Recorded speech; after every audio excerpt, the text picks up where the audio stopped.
17 বছরে আপনারা যা পারেন নাই, আমরা 17 মিনিটেও সেই ট্রাক রাস্তা থেকে সরিয়ে আপনাদেরকে আপনাদের বাধাকে অতিক্রম করে আমরা আমাদের পথে গিয়েছি।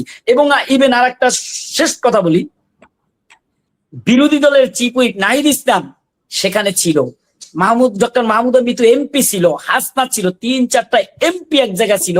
তারা মামলা করতে যাবে এইটা বলার পরে প্রশাসন যেতে দেয়নি। পুলিশ বাহিনী কার অর্ডার ছিল? সর্বোচ্চ তারেক রহমানের অর্ডার ছাড়া, এই প্রধানমন্ত্রী তারেক রহমানের অর্ডার ছাড়া সেইটা কোনো পুলিশ করার সাধ্য রাখে না। যেখানে বিরোধী দলীয় চিফ হুইপ থাকলে ওইখানে যত বড় প্রশাসন থাক তার নিচে ডেজিগনেশন। আমাকে ডেজিগনেশন বুঝালে লাভ নাই, কারণ আমি হায়ার এডুকেটেড পারসন, আমিও বুঝি, আমি ল নিয়েও পড়াশোনা করি, আমিও বুঝি কার কোন স্কিল, কে কোন স্কিলে আসে, কার কোন ডেফিনেশন, এটা আমরা বুঝি। তো সেই সামান্য পুলিশ বাহিনী দিয়েও আপনারা আইন শৃঙ্খলা বাহিনীকে আমি সর্বোচ্চ দোষ দেব তা না, তাদেরকে যা অর্ডার করেছে সেই অর্ডার বাই সাপ্লাই করেছে তারা, তাদেরকে অর্ডারটা উপর মহল থেকে গিয়েছে। এর জন্য স্বরাষ্ট্রমন্ত্রী সালাউদ্দিন সাহেব ভালো জানেন এবং জনাব তারেক রহমান, তার হস্তক্ষেপ ছাড়া গতকালকে নাহিদ ইসলামরা ওই বৃষ্টিতে ভিজে রাস্তায় অপেক্ষা করে রাত্রে তারপরে বাধ্য হয়েছে, কারণ আমরা আপোষ করতে শিখিনি, আমরা বিজয় ছিনিয়ে আনতে শিখেছি। এবং গতকালকেই প্রমাণ হয়েছে যে হয় মরবো না হলে লড়বো। আমরা কালকে লড়ে মামলা করে জিতে তারপরেই আমরা হবিগঞ্জ ছেড়েছি, তার আগে কিন্তু আমাদের শীর্ষ নেতৃবৃন্দরা ছাড়েনি স্থান। এটাই প্রমাণিত করে আগামী বাংলাদেশ যাচ্ছে কোন পথে। ইনশাল্লাহ আমরা দেখবেন আপনারা।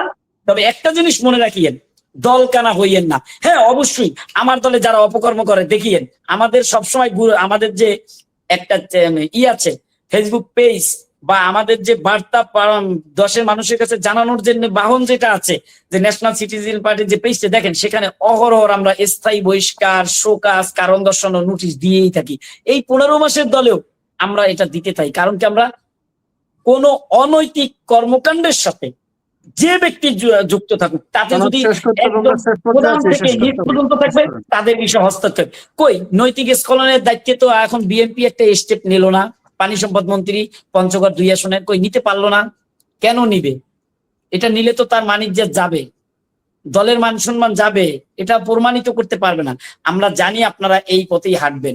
তবে আমি বিএনপি সরকারকে এবং এই গুন্ডা ছাত্রলীগ, সন্ত্রাসী ছাত্রলীগ, ছাত্রদলই এখন বর্তমানে ছাত্রলীগে যে পরিণত হচ্ছে, এই গুন্ডা ছাত্রলীগে পরিণত হচ্ছে, এটা যদি তারেক রহমান ঠিক না করতে পারে, চেইন যদি মেনটেন করে ধরে না রাখতে পারে, তাহলে আগামীর বাংলাদেশে আমি নিশ্চিত আপনাদের পতন অনিবার্য, এটা নিশ্চিত করে বলে দিতে পারি।